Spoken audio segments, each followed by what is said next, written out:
नमस्कार दोस्तों, मैं रामकेश राजभर आजमगढ़ से आप सभी लोगों का स्वागत करता हूं अपने इस हिंदी चैनल भारतीय दर्शन में। आज की इस वीडियो में मैं अपनी एक तकलीफ़ आपसे शेयर करना चाहता हूं और वो तकलीफ़ ये है कि सन 1947 में भारत को आज़ादी मिल गई। लगभग 75 साल हमारे देश को आज़ाद हुए हो गया, लेकिन जहां हमें उन्नति करनी चाहिए थी, तरक्की करनी चाहिए थी, उसका उल्टा हुआ। क्योंकि जिन लोगों ने हमें आज़ादी दिलाई, सैकड़ों साल के इतिहास में इतनी सारी कुर्बानियाँ हुई, इतने सारे बलिदान दिया है हमारे देश के शहीदों ने, हमारे बुज़ुर्गों ने, उसका इस तरह का रिज़ल्ट आना उनका अपमान है।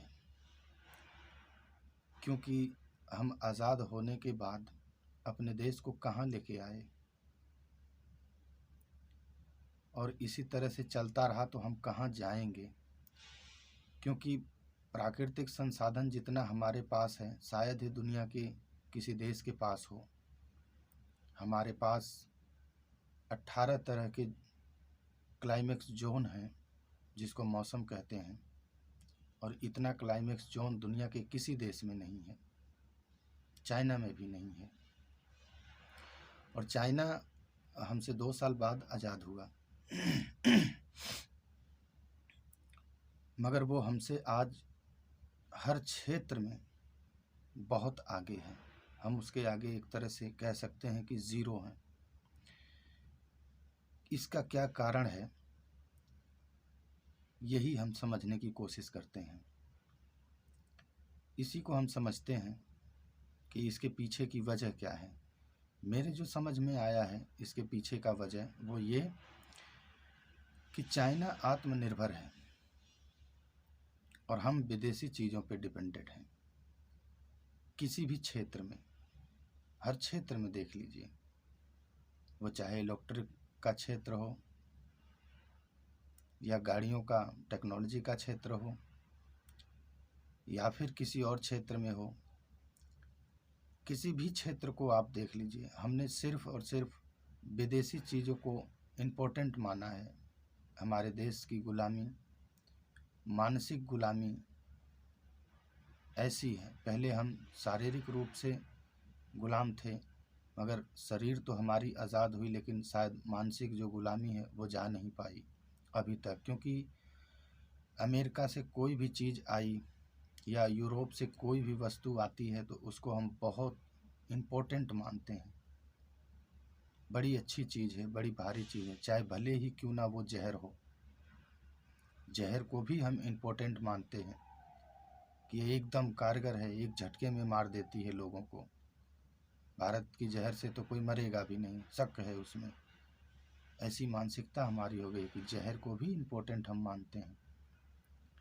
मगर चाइना अपने हर चीज़ को ही इम्पोर्टेंट मानता है, विदेशी किसी भी चीज़ को इम्पोर्टेंट मानता ही नहीं वो। इसलिए तो चाइना अपने देश में किसी को घुसने नहीं देता, हर चीज़ में डिपेंडेंट है, आत्मनिर्भर है। और उसने दूसरे देशों को अपने देश में घुसने तो दिया नहीं, उल्टा उसने अपने बाज़ार का माल दुनिया के सारे बाज़ारों में उतार दिया। आज दुनिया की सारी बाज़ार चाइना के आगे घुटने टेक के बैठी हुई है कि अगर वो अचानक उनके बाज़ार से अपने माल हटा ले तो उनकी इकोनॉमी चरमरा जाएगी। और वहीं भारत का उल्टा है। अगर दूसरे देशों ने हमारे देश से अपने सामानों को अगर उठा लिया, हटा लिया, तो हम बिल्कुल अभी तो दलदल में हैं ही हैं, उसके बाद पता नहीं कहाँ जाएं, शायद पाताल में चले जाएं। ऐसी अवस्था हमारी है। हमारा हर क्षेत्र विदेशी चीज़ों पर निर्भर हो चुका है और इस चीज़ पर कोई भी सरकार काम नहीं करती। अभी मौजूदा सरकार तो नारा दे रखी है आत्मनिर्भर भारत, लेकिन नारा देने से थोड़ी ही कुछ होता है, उस पर काम भी होना चाहिए। पॉलिसी नहीं बनती, कानून नहीं बनता, क्योंकि कानून ऐसे पड़े हुए हैं, हज़ारों कानून ऐसे हैं जो विदेशी कंपनियों के हित में हैं, और ये 75 साल से चल रहे हैं कानून, किसी कानून को रद्द नहीं किया जाता, उल्टा और नए कानून बना दिए जाते हैं उनकी सहूलियत को ध्यान में रखकर। वो जैसा कहते हैं हम वैसा मान लेते हैं, तुरंत मान लेते हैं, एक बार भी नहीं सोचते कि उसका अंजाम क्या होगा। और इसका कारण सिर्फ नेता नहीं है, हम भी हैं, देश की जनता भी है। देश की जनता इसलिए क्योंकि आप जिसको सत्ता में बिठाते हैं वो आपको जाति के नाम पे, धर्म के नाम पे, मजहब के नाम पे, किसी भी नाम पे, किसी भी चीज़ पे वो आपको भड़काते हैं और आप भड़क जाते हैं और एक दूसरे का गला काटने के लिए तैयार हैं। किसी न किसी पार्टी का झंडा लेकर के हर व्यक्ति उसके पीछे भाग रहा है। 75 सालों से सभी लोग भाग रहे हैं। किसी को जरा सा भी इस बात का फिक्र नहीं है कि 75 साल से जो हमारी जो हालत हुई है उसका जिम्मेदार सिर्फ और सिर्फ ये जाति, धर्म, पार्टियां यही तो हैं, और कौन है। उसके बावजूद भी हम ना पार्टियों को छोड़ना चाहते हैं, ना जाति को छोड़ना चाहते हैं, ना धर्म को छोड़ना चाहते हैं। करना क्या चाहते हैं हम? उससे तो विकास हुआ नहीं, उल्टा हम गरीबी में धंस गए, फंस गए।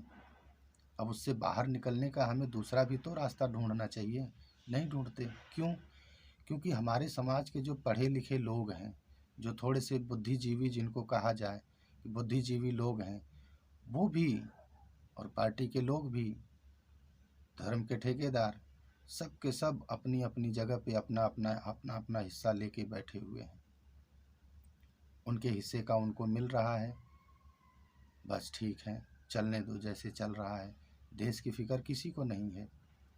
यहाँ तक कि जो हमारे देश में बड़े लेवल पे लोग हैं, जिनको हम कहें पूंजीपति आदमी, वो तो यहाँ तक तैयारी करके बैठा हुआ है, अपनी संपत्ति ज़्यादातर वो विदेशों में ले जाके रखा हुआ है कि कभी भी देश का कुछ भी होगा तुरंत छोड़ दो इस देश को और दूसरे देश में अपना बसेरा बना लो।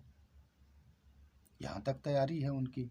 हम फिर भी उनके पीछे पागलों की तरह घूम रहे हैं। हमारी बुद्धि एकदम बिल्कुल पूरी तरह से जैसे शून्य हो गई है। सोचने समझने की जरा सी भी हमारे पास क्षमता नहीं बची।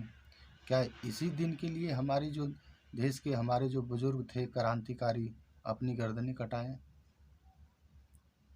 अपने प्राणों की आहुति दे दी, अपना घर परिवार सब कुछ ख़त्म कर दिया है इस आज़ादी के लिए, ताकि एक दिन ऐसा आ जाए कि देश के जो बड़े बड़े लोग हों वो अपनी सारी संपत्ति ले जाके विदेश में रखें, ताकि कभी भी इस देश को छोड़ के भाग जाएं। वो मारा कौन जाएगा इसमें?